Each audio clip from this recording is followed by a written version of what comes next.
Aba, ewan ko. May announcement na ba? Balitaan niyo na lang ako pag meron na. Di kasi kayo nakikinig ng mga post eh. Nakikinig ng post? Pwede ba yun?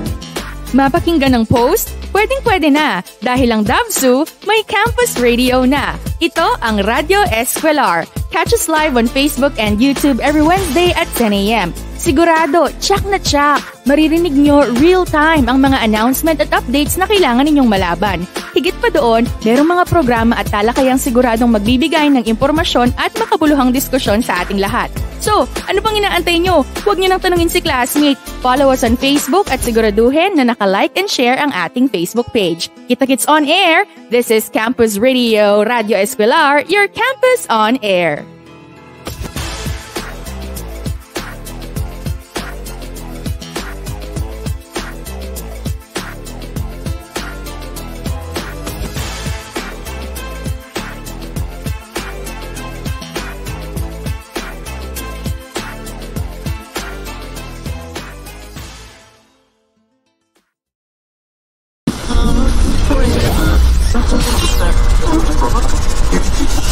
You're listening to Don Honorio Ventura State University's Campus Radio, Radio Escolar, live streaming every Wednesday at 10 a.m. via Facebook and YouTube.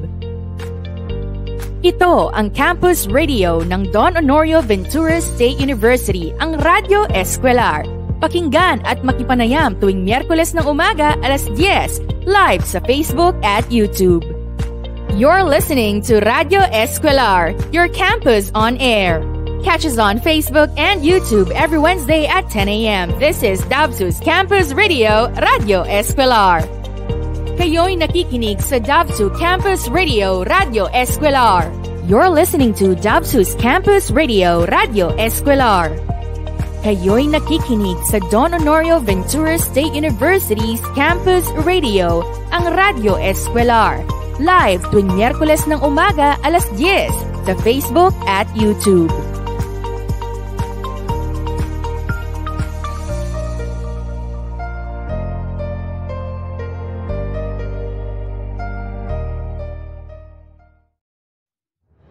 Mula sa himpilan ng Don Honorio Ventura State University, narito na ang inyong campus radio, ang Radio Escolar, your campus on air.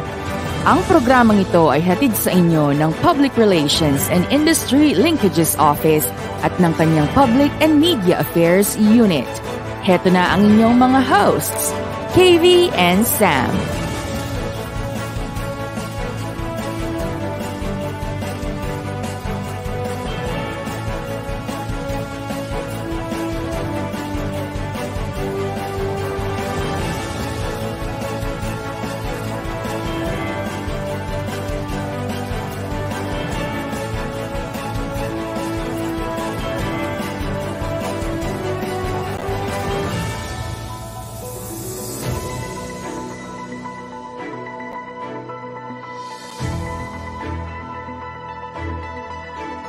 Good morning, Honorians! Isang magandang umaga, Dabsu Community! Kayo ay nakikinig at nanunood sa kauna-unahang pagkakataon sa Campus Radio ng Don Honorio Ventura State University, ang Radio Escolar, your campus on air. Ngayong araw ay Miyerkules, ikawalo ng buwan ng Mayo, taong 2024. Ako nga po pala si Bianca P. Habon, ang inyong abang lingkod at isang sa mga tagapagdaloy ng kauna-unahang programang hatid sa inyo ng Public Relations and Industry Linkages Office at ng kanyang Public and Media Affairs Unit, katuwang ang College of Engineering and Architecture, Electronics and Communications Engineering Program. At syempre, makakasama rin natin sa umagang ito bilang aking co-host and news anchor, walang iba kundi ang ating Information Officer 3, si Ms. Samantha Batalla. Ma'am Sam, magandang umaga ng Miyerkules sa iyo. Kumusta ka? Good morning! Good morning! Isang magandang umaga rin sa iyo, ma'am. Maraming salamat sa pagpapakilala sa akin. Welcome nga pala sa ating programa at sa ating mga tagapakinig at taganood mula sa Facebook Live. Kami ay natutuwa at kasama namin kayo sa oras ng 10 ng umaga. Huwag ninyong kalimutang i-follow, i-like at i-share ang ating official Facebook page ng Campus Radio, ang Radyo Escolar Davison. At ito ay sabay nyo rin mapapakinggan sa ating official Facebook page ng Don Honorio Ventura State University. Kung kayo ay may mga nais na batiin or i-shout out, be sure to leave your comments sa ating comment section. At syempre, bago po namin makalimutan, maraming salamat nga pala sa lahat ng sumali at nakilahok sa ating guest word casting last weekend. Lahat kayo ay may tamang sagot at kung kayo ay tumama nga, pagbati sa inyong lahat. Binabati rin namin ngayong umaga ang ating mga alumni na nakikinig sa ating live ngayong umaga, sa ating lahat ng stakeholders, at sana kayo ay relax and chill kahit mainit ang panahon dahil sabi nga ng mga pilosopo, mukhang tayo ay wala na sa Earth dahil parang tayo ay nasa core na ng Earth.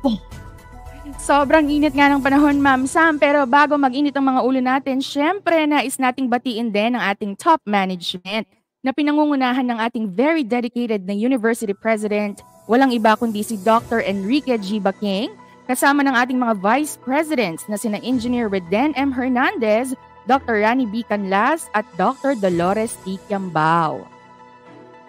Of course, hindi natin makakalimutan ang mga members ng Administrative Council, mga faculty and non-teaching staff, mga estudyante natin na honorarians, ang mga alumni, parents, and ang ating mga stakeholders. Isang magandang umaga sa buong Davsu community. Bilang panimula ay kami na muna ang iyong magiging mga tagapagdaloy ng mga ating episodes na parating. Ngunit sa mga darating na linggo ay magkakaroon tayo ng mga makakasama. Excited na ako! Siyempre, hindi ito matatawag ng Campus Radio kung walang mga student. Kaya naman sa mga nag-PPM dyan sa aming Facebook page, abang-abang lamang po tayo sa ating mga announcements kung kailan ba magkakaroon ng call for applicants. At syempre, kayo ay makakasama namin dito sa Radyo Escolar. Yes, correct ka dyan, Ma'am Sam. Naku, excited na rin akong makilala ang mga makakasama natin sa production team soon. Very, very soon. Actually, kakalaunch lang ng Radyo Escolar. Aminin mo yan, Ma'am Sam. May mga nagme-message na sa atin kung kailan nga ba itong audition natin. Pero sa ngayon, tayo na muna ang kanilang mapapakinggan sa Campus Radio. Pero teka lang ha, bago tayo magkalimutan sa mga kaganapang nagaganap sa ating kapaligiran, kung maaalala po ninyo, kamakailan nga lamang ay nag-anunsyo ang Davsu na pansamantala munang gagawing online or hybrid ang mga klase at trabaho dahil sa sobrang init ng panahon. Could you imagine, ang heat index natin on an average ay umaabot ng 42 degrees Celsius. Nung isang araw, umabot ng 50 degrees Celsius yan sa Clark Field, Pampanga. Sabi naman today, nasa 43 degrees Celsius tayo. Di ba nga minsan, ang aircon, hindi natin ramdam. Pag lumalabas tayo ng bahay kahit nakapayong tayo or umiinom ng malamig na tubig, Diyos mio, ang araw parang nasa mukha lang natin. #yok na sa earth be, di ba?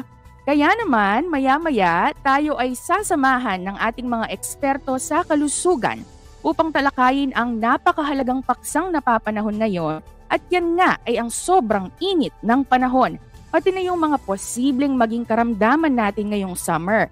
Kasi hindi biro ang init ng panahon ngayon at ang daming nagkakasakit dahil dito. Yung iba, inuubo, sumasakit ang ulo, pero may mga extreme condition na pwede rin nating maranasan dahil sa sobrang init. Tama yun. Kaya kailangan tayo ay laging hydrated, inom ng tubig pag may time. Pero ganun pa man, bago mag-init ang ating mga ulo dahil sobrang init ng panahon, magpalamig muna tayo ng kaunti sa mga positibong kaganapan sa ating pamantasan mula sa mga nakalipas na araw. Bilang buwan na mano, narito muna ang ating mga balita na dapat ninyong malaman tungkol sa Davsu. Nagbabalita mula sa bulwagan ng Don Honorio Ventura State University. Ito ang Campus Radio, Radyo Escolar.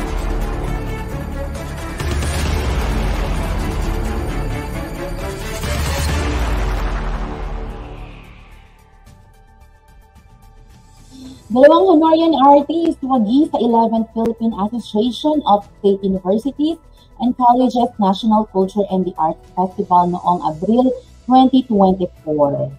Kalawa, partnership marker ng DAVSU TSO at Global Grant number 2341-652 pinakita na sa publiko. Isang industrial engineering alumna rank 14 sa 14th Certified Industrial Engineer Online Examination. Meanwhile, isang psychology alumna pasok bilang rank 8 sa Certified Human Resource Associate Batch 46 ng Assessment Examination. At panghuli, dalawang alumni ng Bachelor of Science in Biology wagi sa 9th Central Luzon Health Research Forum. Thank you very much, Ma'am Sam. Ilan nga lamang yan sa mga balitang ating tinutukan sa nagdaang linggo. Time check! It's already 10:08 in the morning. Just sit back and relax. Kami ay muling magbabalik matapos ang ilang paalala. Makibalita, makipanayam, at makialam. Sumali sa usapang pangkalusugan. Kayo ay nakikinig sa Health Matters ng Don Honorio Ventura State University's Campus Radio, ang Radyo Escolar. Makibalita, makialam, makyabe ken kisasabyang pangkalusugan. Iniing Health Matters ng Don Honorio Ventura State University's Campus Radio, ing Radio Escolar. Get the news, be part of the discussion, and join the conversation on health matters. This is DAVSU's Campus Radio, Radio Escolar.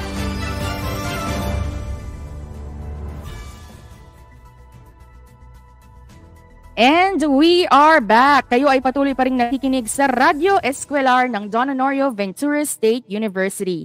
Kagaya ng aming nabanggit kanina, meron tayong mga bisita ngayong umagang ito, not 1, not 2, but 3. At sila ay mga health experts na pwede tayong matulungan upang lubos na mas maintindihan pa natin itong kinakaharap nating init ng panahon at kung ano nga ba ang mga sakit na pwede nating makuha at paano malunasan o maiwasan ang mga ito.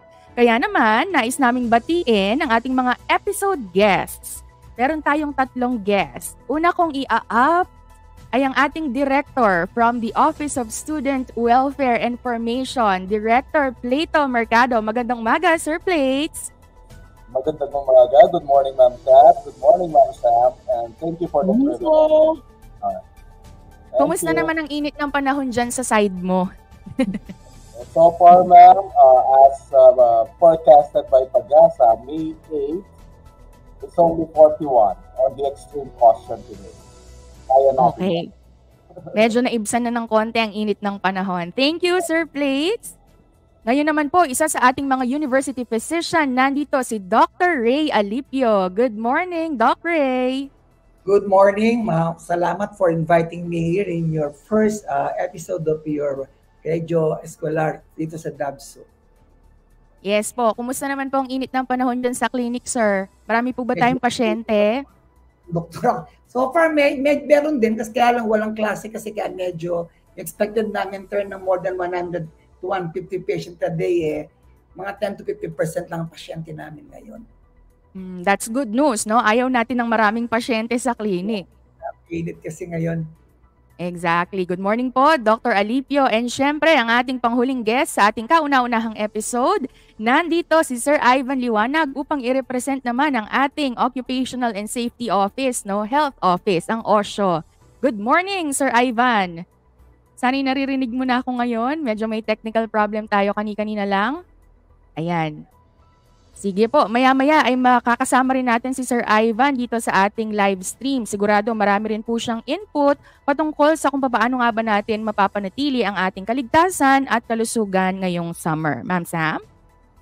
Yes po, maraming salamat po sa pagpapaunlak sa aming imbitasyon, Sir Plates, Doc Alipio, and si Sir Ivan para po sa kaalaman ng ating mga viewers at listeners. Ito pong ating 3 guests ay hindi lamang mga educators and administrators dito po sa DAVSU. Sila din ay mga health workers by profession. For example, si Sir Plates, isa po siyang nurse.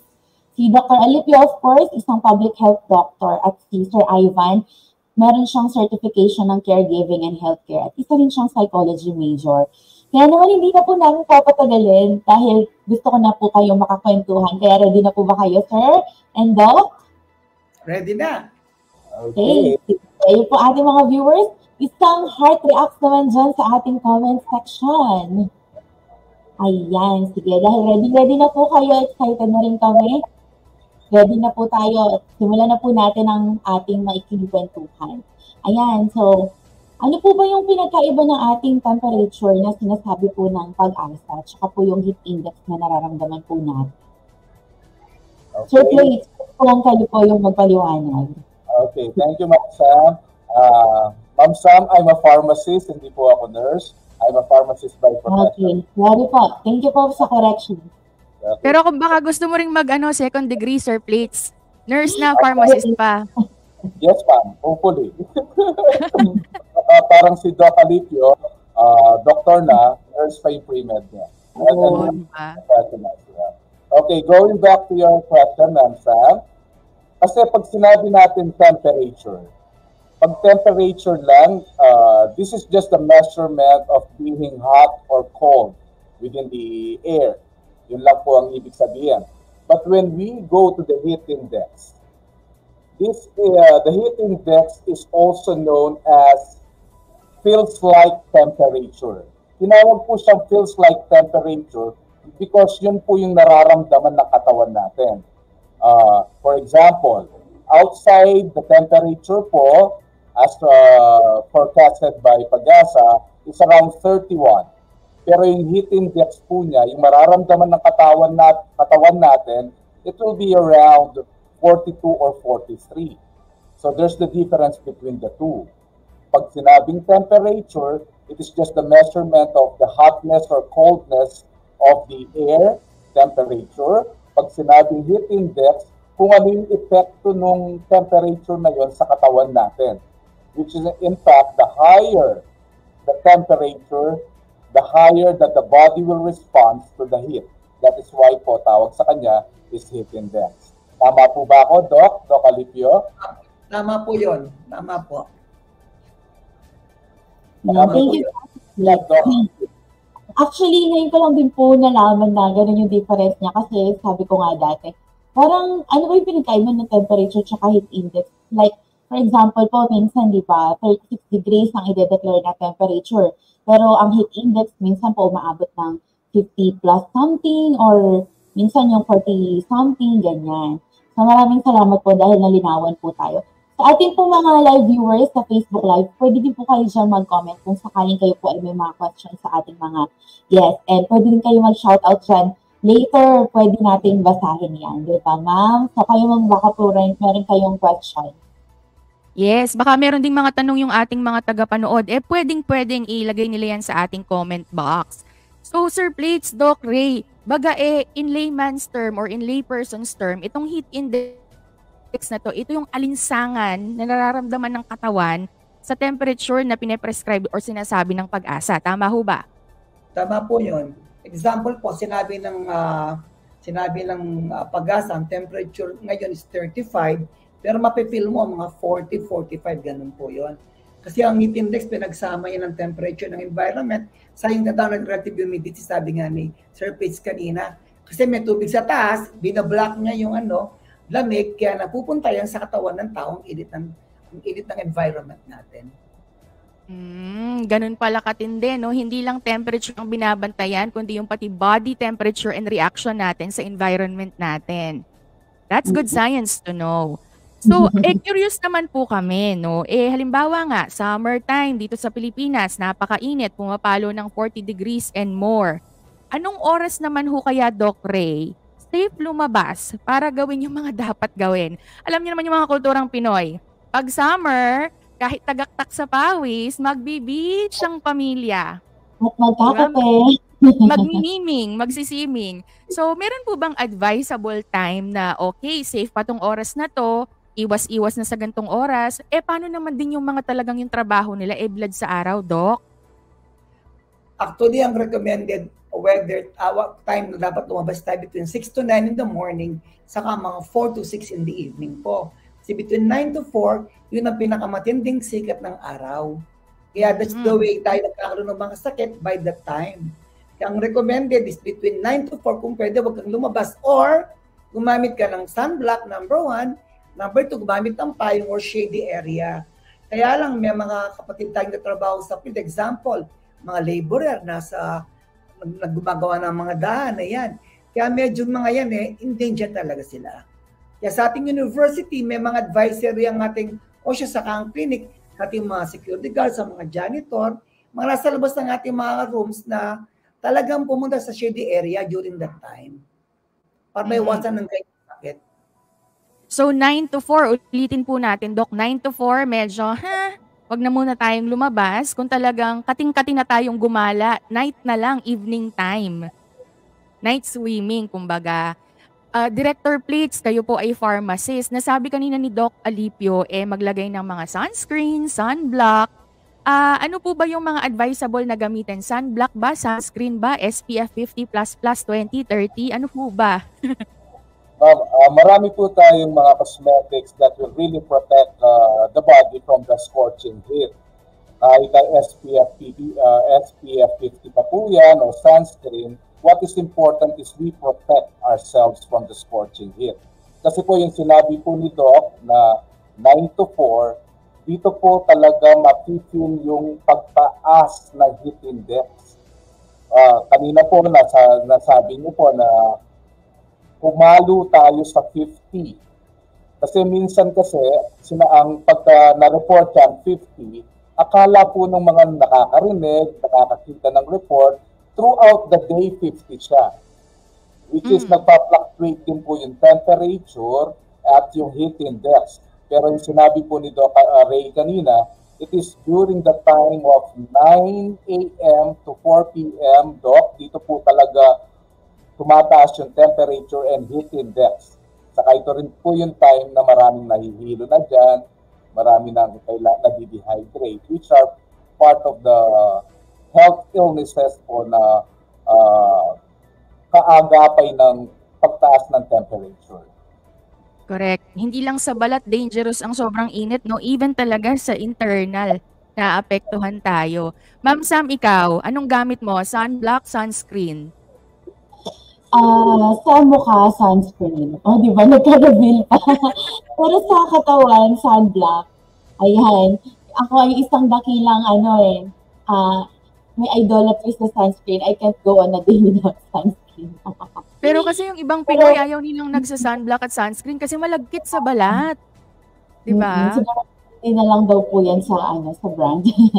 Pero dahil totoo naman po talagang mainit and we need something na nakapag-protect sa atin talaga kasi we'll never know yung long-term na effect nito Yun. Kaya sa ating mga taga-subaybay dyan, yung ating 121,000 followers, viewers rather, pwede kayo mag-comment dyan. Baka meron kayo ma-recommend na sunblock or sunscreen brand.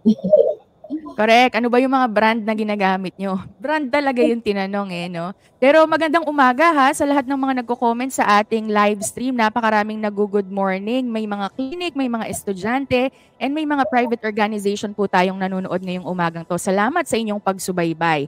Sir Plates, kanina nasambit mo, yun nga, hindi lang tayo nasusunog sa sobrang init ng panahon, pero sumasakit din ang ulo. So gusto naming malaman, bakit nga ho ba, Doc Ray, Sir Plates, kapag mainit, may mga tao, hindi naman lahat, pero isa na ako sa mga iilan, nahihilo at saka sumasakit ang ulo. Bakit nga ba? May sakit na po ba kami?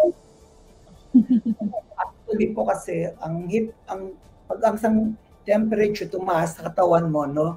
Ang mangyayari, meron tayong natawag, ang katawan natin ay composed of many cells. Sa cells kasi, meron tayong tinatawag na oxygen level, dapat yon.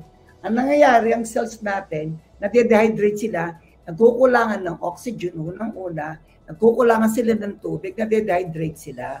Kapag nade-dehydrate siya, kulang ng tubig, mga electrolytes natin, anong mangyayari? Mag-iiba ang mood ng isang tao.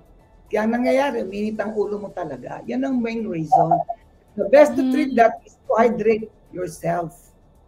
Kaya yan po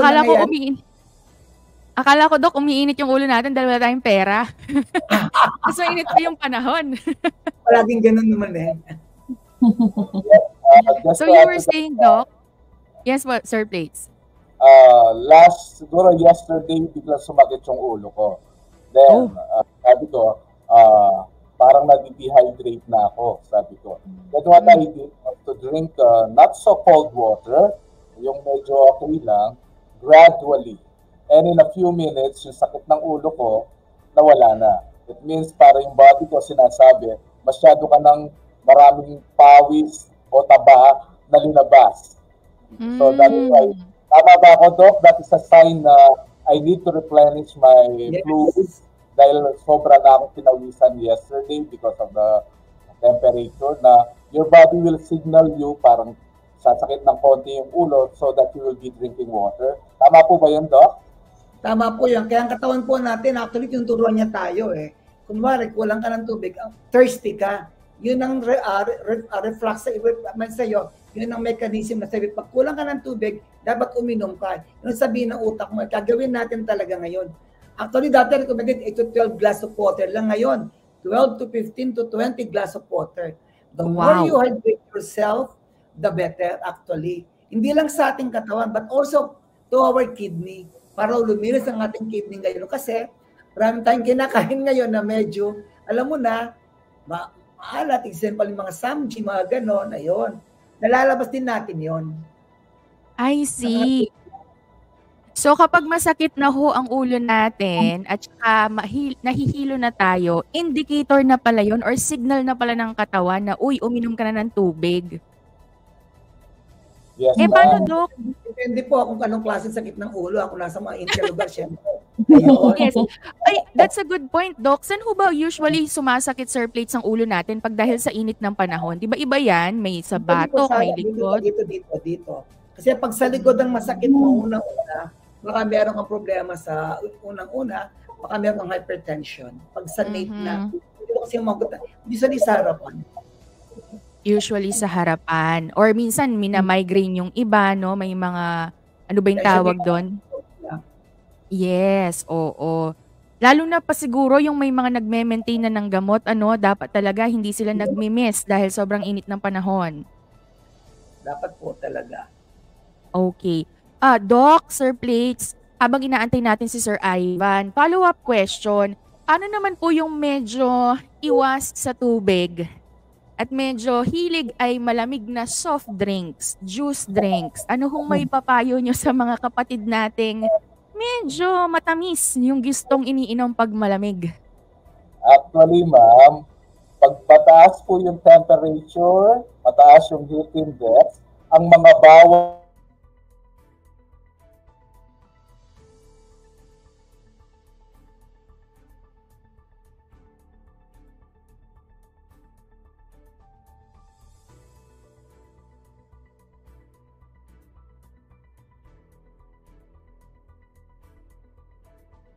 Ayan, medyo nag-lag po yata ang ating stream. Kami ay magbabalik sa ilang minuto lamang. Narito po ang ilang paalala sa ating mga tagapakinig.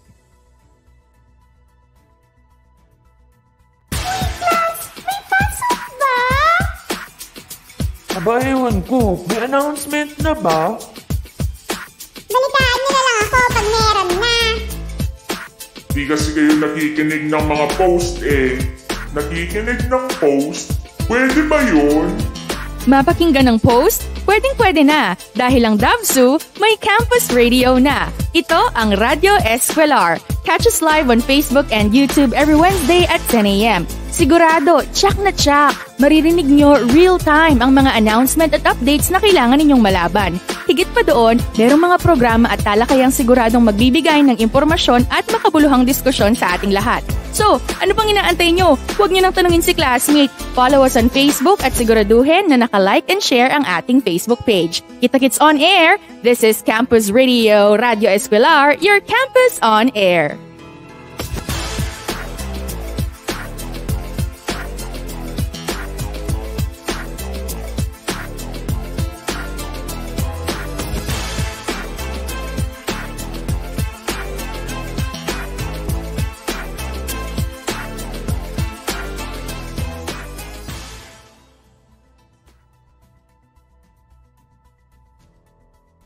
Okay, tayo muling nagbabalik. Naka-experience lang tayo ng technical difficulty. Antayin lang natin sina Sir Plato at Ma'am Sam. Ganyan talaga pag live, no?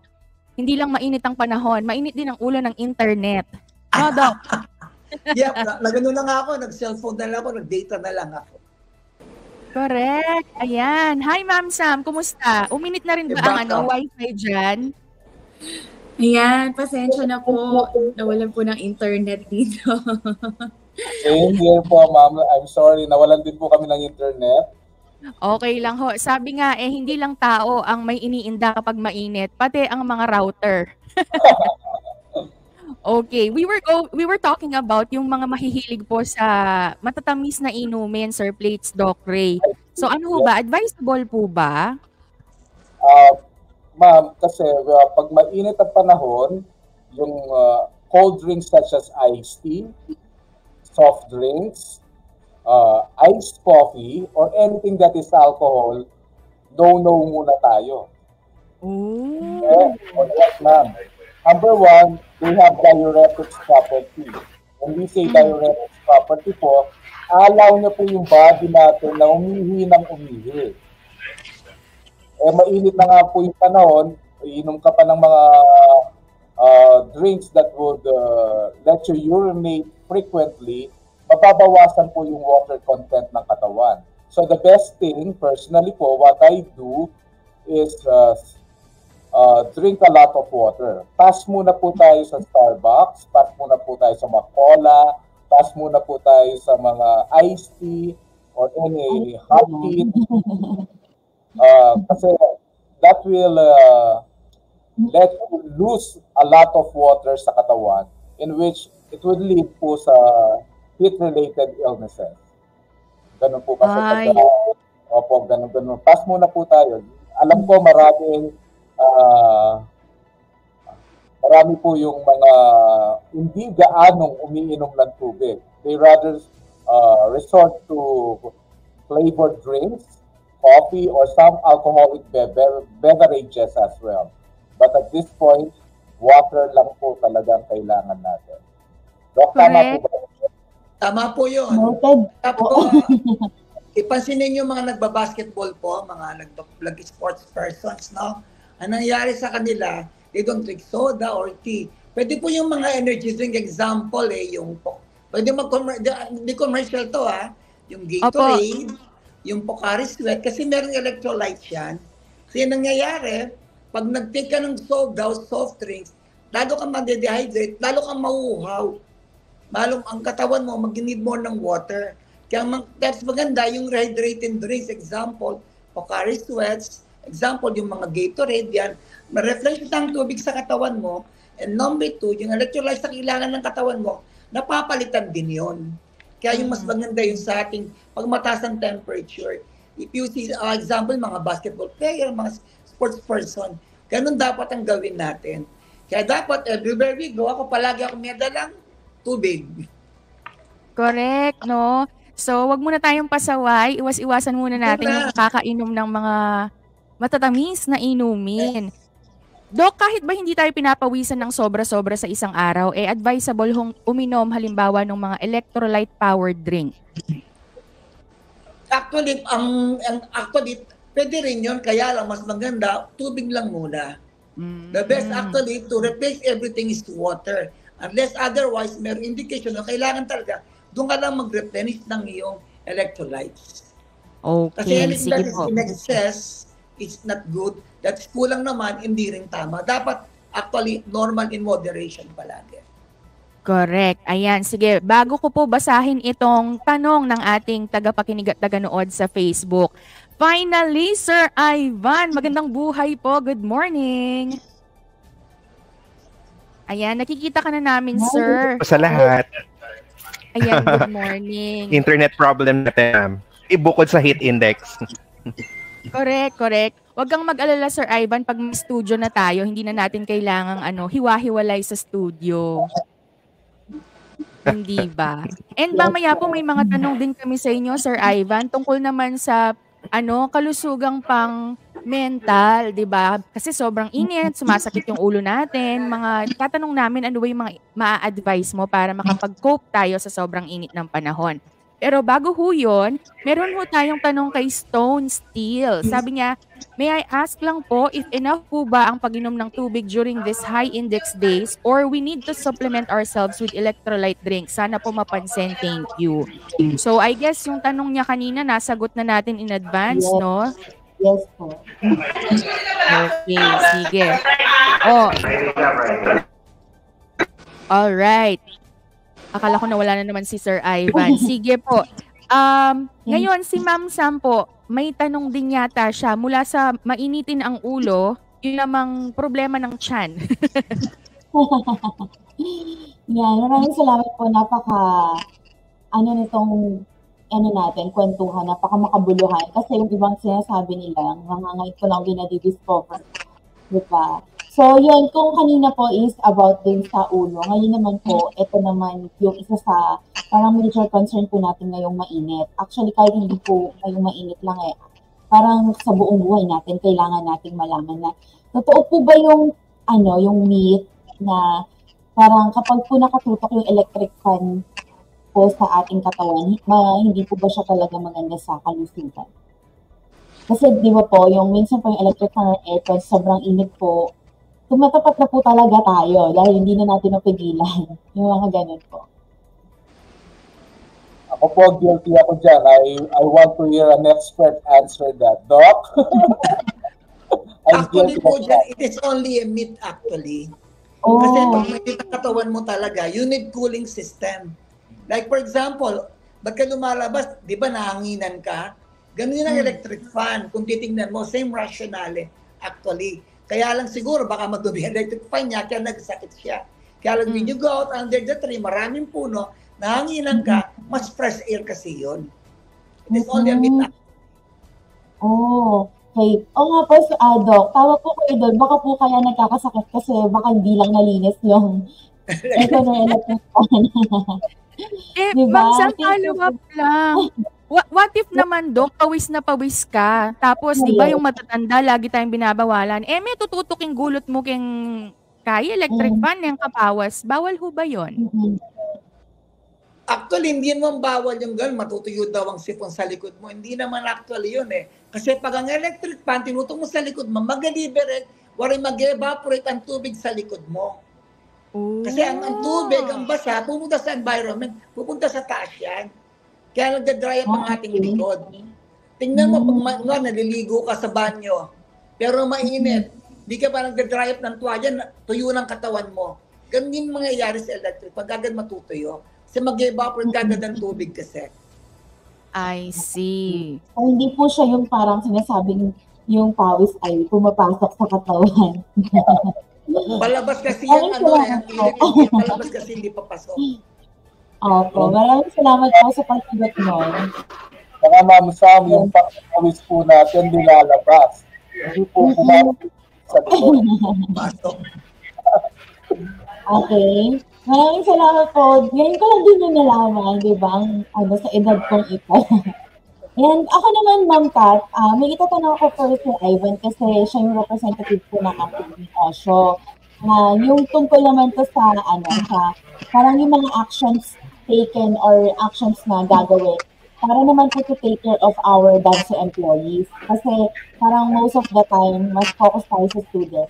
Si Sir Chris, saka si Doc. Parang ang focus nila talaga is for the students. Ngayon naman yung para naman sa mga empleyado po ng DANSO.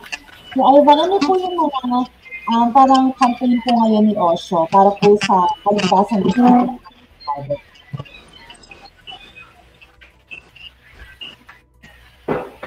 Hello, sir?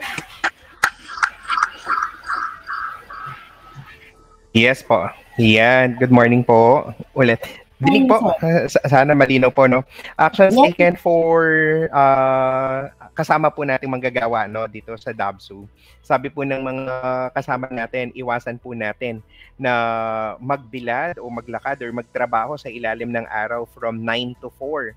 No, pero kung hindi may iwasan, mga panangga laban sa init ng araw, payong, long sleeves, no, to protect the skin as well, no, and to stay hydrated. Marami naman po tayong mga means, no, to keep ourselves hydrated.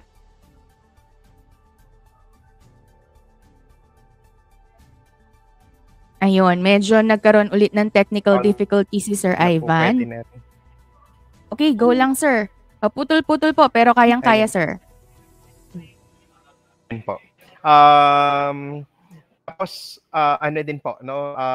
Kung kayang magtrabaho ng mga kasama natin na may kasama po, no, para magkaroon po tayo ng body checking. Ibig sabihin may kasama po tayong umaantabay sa atin dun sa mga trabaho po natin, lalo na yung medical and health condition din po ng mga kapwa natin natin, lalo kung meron na silang mga maintenance na ginagamit or tinitake po for our co-employee.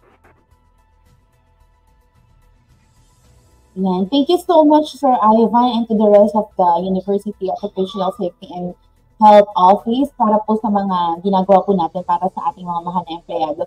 Yan naman, i-shoutout ko na rin dyan yung mga kapwa ko manggagawa sa Don Honorio Ventura State University. Tayo po ay patuloy na mag-ingat.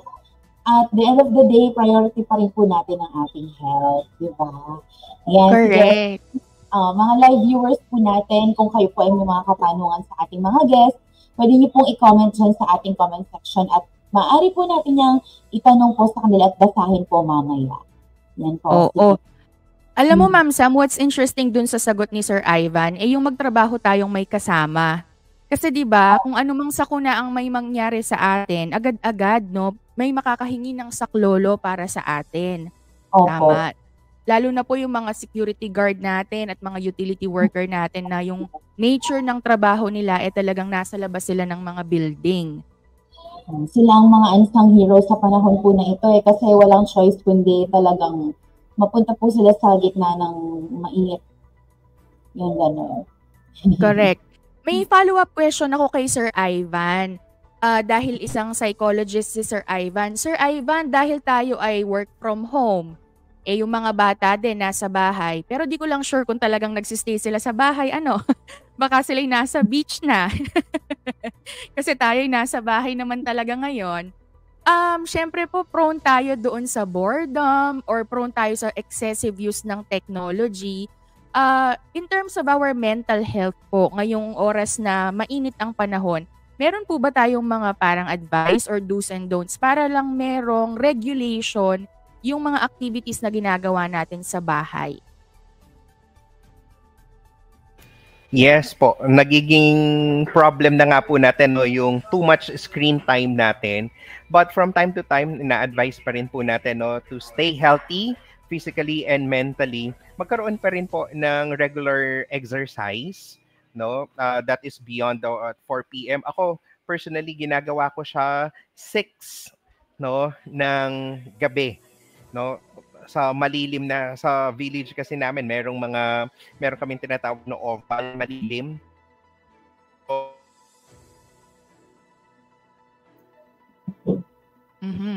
So exercise kahit pa nasa bahay lang tayo at madalas kaharap natin ay mga gadgets, dapat may physical movement pa rin tayong ginagawa or mga physical activity.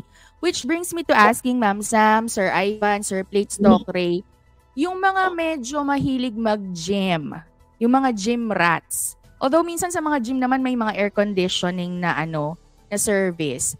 Okay pa rin ho ba yung mga heavy lifting, talagang yung mga tipong strenuous activity kapag ganito kainit ang panahon? Or kagaya ng sabi ni Sir Ivan, if pwedeng ipagpaliban, gawin na lang sa gabi? Actually, yung recommendation ni Sir Ivan, tama yun. Ipagpaliban as much as possible. Especially during the day. Unang-una, lalabas ka ng bahay mo, may initan ka, and then you go to an environment na mag-exercise ka, ang muscle mo magko-contract, you need energy, mangailangan naman tubig. Kaya lang doon, kung gagawin mo during the day, stay hydrated dapat talaga. Drink a lot of electrolytes, water, saka of course, mga energy drink you have to need. You need it talaga.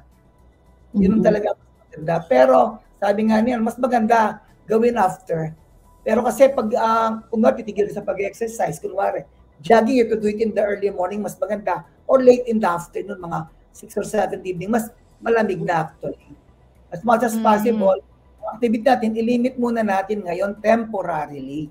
Kung pwede lang. Okay. And speaking of pagpapasexy, Yeah, so stay hydrated is the keyword. Speaking of pagpapasexy mga sir, yung pagda-diet, okay lang ba ngayong summer? Kasi may mga nag-a-advise, uy, wag kang masyadong kumain ng marami kasi summer baka mahirapan kang huminga, ma-overfeed ka.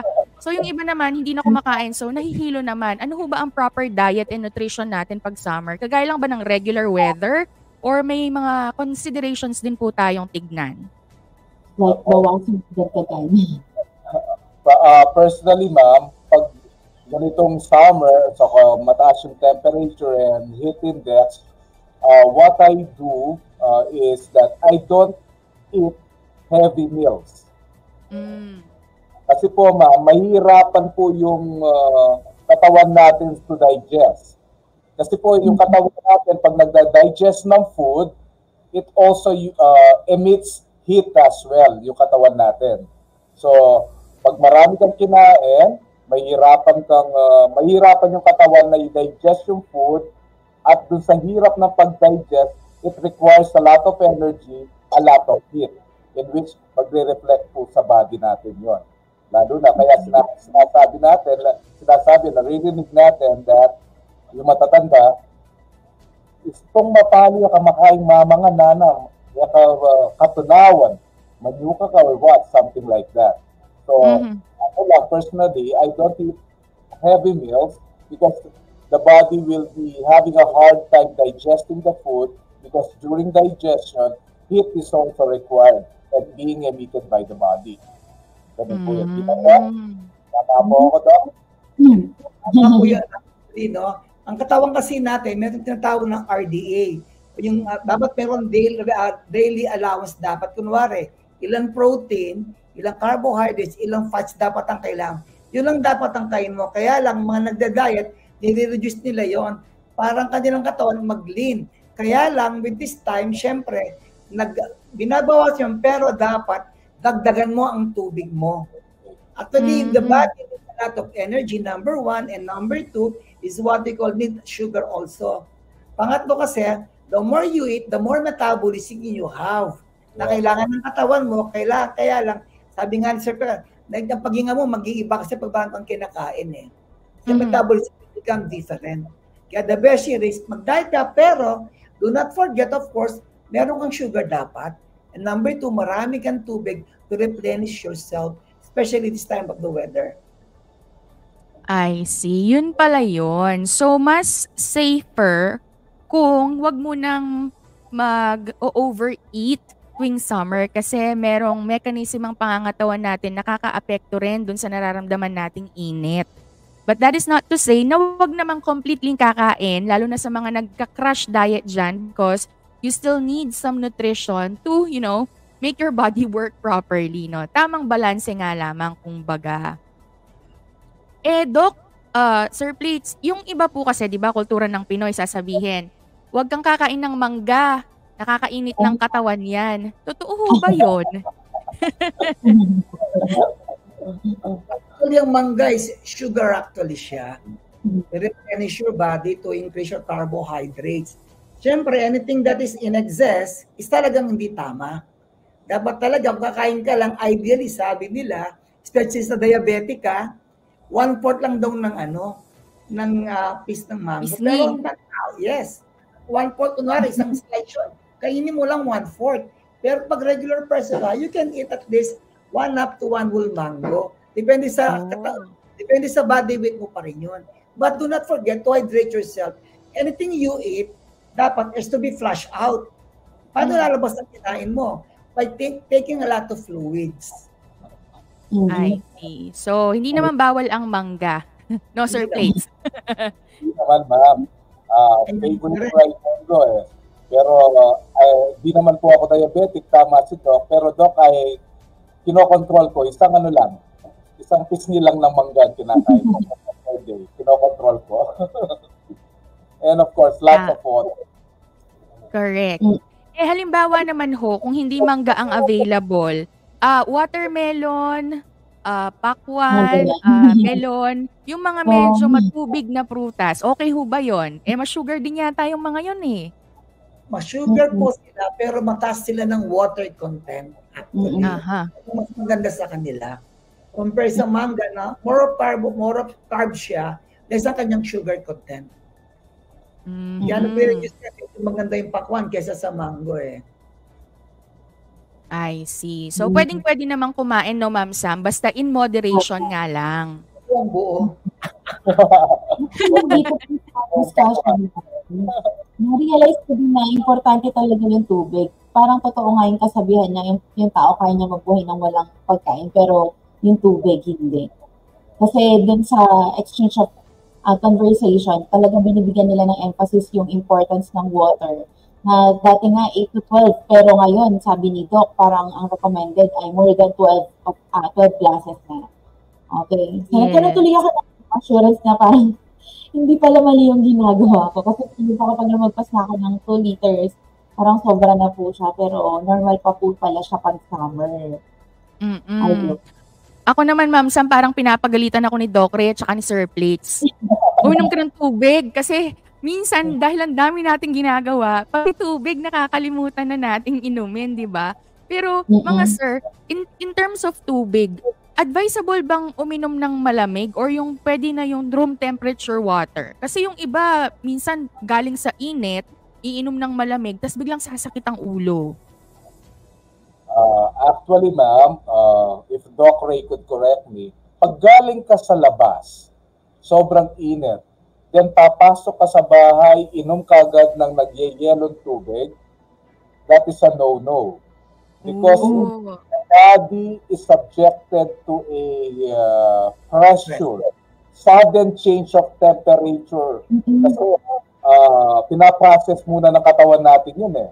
Then all of a sudden, galing ka sa initan, sa mainit na lugar. And all of a sudden, a very, very cold drink, ice cold water, ang ininom mo na may glass, nasa glass na pinapawisan pa yung baso, tapos biglang inom, sudden change of temperature could harm your body.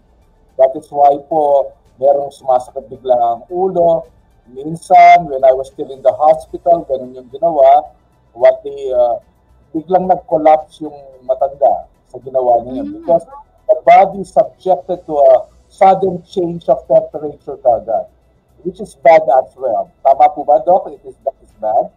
Kasi ang katawan natin dapat mag-adjust siya.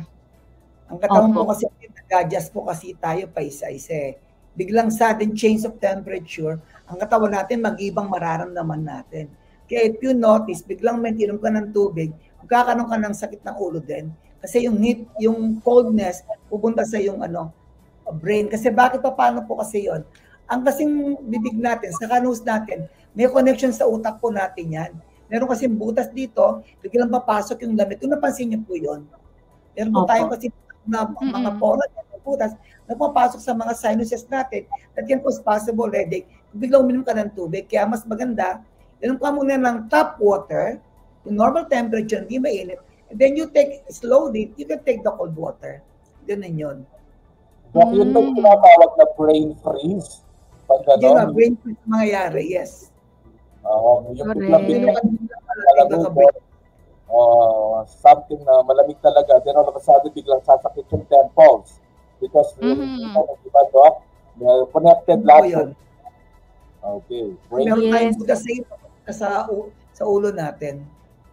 Kaya pala, kasi nung minsan, habang nakaangkas ako sa motor, tas may nadaanan kaming nagbubuko, bumili kami.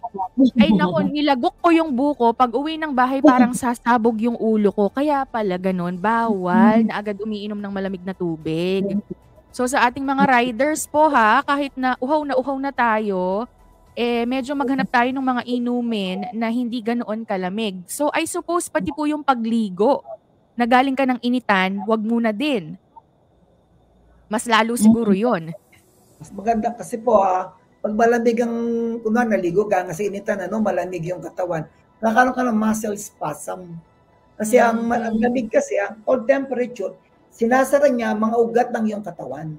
Mag-spasm, walang dadaloy na dugo, walang oxygen mangyayari. Kasi pag normal temperature lang, ang contraction na ugat mo, normal lang. Dadaloy ang dugo. Ang malamig kasi, sinasara niya, binabara niya mga ugat ng tao.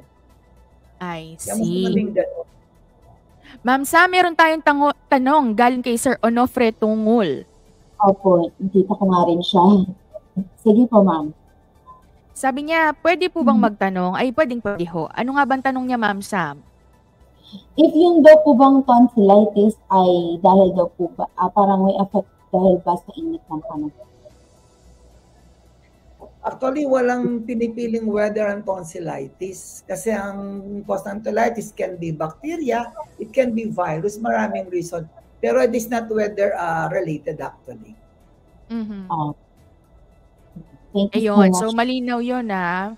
Pero baka naman kulang din siya sa tubig, Doc, o kaya hindi siya nagtututbrush, o kaya napasobra sa sweets. Actually, pag sa swimming, especially sa swimming pool, hindi rin maganda eh. Especially June. Bakit? Kasi wiwiwi sila dun sa swimming pool, may inom nila. Akala ko sobrang bawal. Yun pala yung mga wiwi at unnecessary residues. Yes. Opo. Minsan, So, mas okay kung dagat. Minsan kasi pag galing swimming, di ba? Nagkakasakit na yung mga tao. Minsan nalagnat. Minsan ng rashes. Because sa swimming pool kasi, nakakonfined lang yan talaga yung mga bacteria. Mm-hmm. So yun nga, mas kung magbi-beach at lalabas, mas okay ang dagat kesa sa swimming pool. Kasi sa swimming pool, meron tayong monitoring ng water. Yung tinatawag na bacteriological testing. Meron kasi may mga, dahil I came from public health, we do check the swimming pool every 2 to 3 days. Trabaho kasi ng sanidad dyan ng mga local government, meron yung tawag na comparator kit, kinukumuha ng tubig, chine-check nila yung color. Number 2, yung chlorine content, kung tama ba o sobra. Para makita yung tubig talaga, ay pwedeng gamitin ng mga magsiswimming. I see. Ayan. So, kailangan bilang mga mahilig mag-beach at mag-swimming, i-check din natin kung sanitized yung lugar na pinupuntahan natin. Ha, baka umuwi tayo, may baon tayong sakit. Imbis na nag-enjoy na lang tayo. Tama ho ba? Yes. Po. Naku, Ayan. kahit na natin gustong malaman, napaka-saya ng ating kwentuhan. Diba? Maraming salamat po muli sa inyo, Sir Plates and Doc Ray. And of course, Sir Ivan, para po sa pagsama sa amin ngayong umaga sa episode po na ito tungkol sa health matters. Sigurado po ako na yung pong mga binahagi nyo ay talagang makakatulong po sa bawat isang nakikinig, Honorian man po o hindi. Kaya naman po, deserve nyo ang bigyan ng virtual hacks na heart. Yes, bigyan natin ng virtual claps. Eto, may pa-sound effect tayo dahil iba tayo dito sa Radio Escolar. Ulitin natin. Okay, ayan. Ayan, hanggang sa ulit po. Bago po kayo tuloy lang magpaalam po sa ating programa, Sir Plates, Doc Ray, and Sir Ivan. Baka po meron po kayong gustong i-shout out or i-promote po na programa ng ating mga opisina. Sige po, unahin na po natin si Sir Plates. Okay. Just to remind everyone po that the Office of Student Services, bago na po yung pangalan niya. It is already the Office of Student Welfare and Formation. Under the Student Welfare and Formation Office, we have the Health Services Unit po, kasama po si Doc Ray. We also have the Affirmative Unit. And we also have po lahat po ng mga campus nurses, kasama po natin. And of course, our new addition to the family, the Career Services Office po, nasa Office of the Student Welfare and Formation po. And just last words po, sa init po nating nararamdaman right now, 2 words lang po ang iiwan ko. Stay hydrated. Yun lang po. Stay hydrated. Stay hydrated. Thank you so much for your pilot episode. Na-invitahan niyo po kami. Congratulations po. Thank you, Radio Escolar. Thank you po, Sir Plates. Doc Ray, kayo naman po. Actually, sabi ni Sir Pete, yung word na stay hydrated. Ako naman siguro, stay away from the sun temporarily hanggang mainit ang panahon. At pangalawa, huwag muna lumabas, especially huwag muna mag-swimming. We can postpone that. Probably by June, medyo malamig na ang panahon. Dito po sa, sabi nga ni Sir Plates, under kami sa kanya sa Student Service Welfare Unit. Andito po ang clinic, laging bukas sa inyo, Monday to Sunday po. Nandito kami. Nandito po ang mga doktor, Monday to Friday. Saturday, Sunday, meron po mga nurses. Even on Saturday, Sunday, on call po yung mga doktor na gumabay at magbigay ng mga serbisyo sa inyo. They're open 24/7 sa aming mga cellphone na tumugon sa mga pangangailangan ng estudyante. Hindi lang sa Bacolor Campus, especially sa ating mga satellite. Sinasagutan po namin ng kanilang mga katanungan. Kasi marami tayong mga inquiry sa mga satellite eh. Pero kami mga doktor, mga nurses, we respond to their needs. Kaya po ngayon, sabi nga Sir Pet, stay hydrated and stay away from the sun. Naku, bawal po muna ba ang mga sun-kiss ngayon? Maraming salamat po, Dr. Yes, ngayon, marami na kain. Marami na toma. Huwag mo nang mag-take ng alcohol kasi nakaka-dehydrate yan. Oo. Huwag mo nang makipiesta at mag-Sharon. Kumain lang ng konti. Sige po, Doc. Salamat po. And Sir Ivan, nandyan po ba kayo? Si Sir Ivan, I think, ay nabisi na dahil sabay-sabay ang ating mga activity ngayong araw, Ma'am Sam. Opo. Ganun pa man, Sir Ivan, maraming salamat po sa pagsama po sa amin dito sa episode na to. And ayun po, muli, maraming salamat po sa inyo, Sir Felix and Doc Ray, dahil kayo po ang aming nakasama ngayon. Napasarap po ang ating kwentuhan at napakarami pong mga nagko-comment po dito sa ating Facebook Live.